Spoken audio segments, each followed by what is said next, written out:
Inilah kisah seorang munafik. Musuh dalam selimut sangatlah berbahaya. Lebih baik melawan benar-benar musuh daripada melawan musuh dalam selimut. Jika melawan musuh, kita tahu dia adalah musuh. Akan tetapi jika melawan orang munafik, kita tak bisa prediksi rencana jahatnya, sedangkan dia tahu semua situasi kita. Semoga yang subscribe dan kosik jempol menjadi golongan kanan yang diridhoi Allah Subhanahu wa Ta'ala. Dalam tafsir Al-Tabari, tafsir Al-Qurtubi, dan tafsir Ibnu Katsir yang menjelaskan siapa Samiri itu berdasarkan riwayat-riwayat Israiliyat atau cerita dari tradisi Yahudi Kristen. Tidak ada hadis Nabi SAW yang sahih dalam kitab-kitab hadis utama Bukhari, Muslim, Tirmidzi, dan lain-lain yang menyebut nama Samiri secara langsung. Informasi tentang Samiri lebih banyak dijelaskan dalam tafsir dan kisah-kisah Bani Israel, bukan langsung dari Nabi Muhammad SAW. Jika ada yang menyebut hadis tentang Samiri, perlu hati-hati, karena bisa jadi itu riwayat lemah atau dhaif, karena tidak bersumber dari Rasulullah SAW. Kisah Samiri adalah bagian penting dalam cerita Nabi Musa alaihissalam yang berkaitan dengan peristiwa penyembahan anak sapi emas oleh Bani Israel. Kisah ini disebutkan dalam Al-Quran, khususnya dalam surah Taha, ayat 83-98. Berikut ringkasannya. Setelah Nabi Musa alaihissalam membebaskan Bani Israel dari perbudakan Firaun di Mesir, dan menyeberangi Laut Merah dengan mukjizat membelat laut. Dari sinilah cerita Samiri dimulai. Pada saat Nabi Musa alaihissalam pergi ke Bukit Der Gunung Sinai untuk menerima wahyu dan berbicara langsung dengan Allah SWT selama 40 hari. Sementara itu, beliau meninggalkan kaumnya dalam pengawasan saudaranya, Nabi Harun alaihissalam. Samiri adalah seorang dari Bani Israel yang dikenal memiliki kecenderungan menyimpang. Selama ketiadaan Nabi Musa, ia memanfaatkan situasi untuk menyesatkan kaum tersebut. Seperti dalam surat Taha ayat, dia Allah berfirman, "Sungguh, kami telah menguji kaummu setelah engkau tinggalkan, dan mereka telah disesatkan oleh Samiri." QS Taha ayat 85. Samiri mengumpulkan perhiasan emas dari kaum Bani Israel, bahwa membawa emas ini terlalu berat, lalu meleburnya dan mencetaknya menjadi patung anak sapi yang dicampur dengan tanah. Seperti surat Taha, mereka berkata, "Kami tidak melanggar perjanjianmu dengan kemauan kami sendiri, tetapi kami harus membawa beban berat dari perhiasan kaum Firaun itu. Kemudian, kami melemparkannya ke dalam api, dan demikian pula Samiri melemparkannya." QS Taha, ayat 87. Dia Samiri menjawab, "Aku mengetahui sesuatu yang tidak mereka ketahui. Jadi aku ambil segenggam tanah dari jejak Rasul lalu aku melemparkannya ke dalam api itu. Demikianlah nafsuku membujukku." QS Taha, ayat 96. Dari ayat ini membuktikan bahwa Samiri memiliki keahlian atau ilmu yang tidak dimiliki kaum Bani Israel lainnya. Segenggam tanah dari jejak Rasul, lalu aku melemparkannya ke dalam api itu. Bayangin, tanah segenggam bekas jejak kaki Rasul, dicampur emas jadi sapi, ngeluarin suara mirip sapi lagi. Gak kebayang kalau ini terjadi pada zaman sekarang viralnya kayak apa. Kemudian Samiri mengatakan, "Ini Tuhan Musa," sambil menunjuk arah sapi.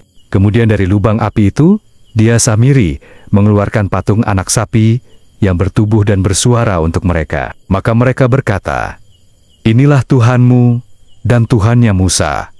Tetapi dia, Musa, telah lupa. Samiri menyatakan bahwa anak sapi itu bisa mengeluarkan suara yang sebenarnya disebabkan oleh trik tertentu. Sebagian tafsir menyebutkan karena ada rongga yang tertiup angin dan mengeluarkan bunyi mirip sapi.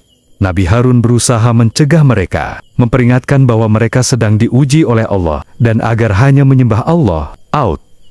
Namun, sebagian besar dari mereka tetap mengikuti Samiri, seperti dalam ayat, "Dan sungguh, sebelumnya Harun telah berkata kepada mereka, 'Wahai kaumku, sesungguhnya kamu hanya sekedar diberi cobaan dengan patung anak sapi itu, dan sungguh, Tuhanmu ialah Allah yang Maha Pengasih. Maka ikutilah aku, dan taatilah perintahku.'" QS Taha, ayat 90. Mereka menjawab, "Kami tidak akan meninggalkannya, dan tetap menyembahnya patung anak sapi, sampai Musa kembali kepada kami. KIS Taha 91. Ketika Nabi Musa kembali dan melihat kaumnya telah menyembah patung, beliau sangat marah. Kemudian Musa kembali kepada kaumnya dengan marah dan bersedih hati.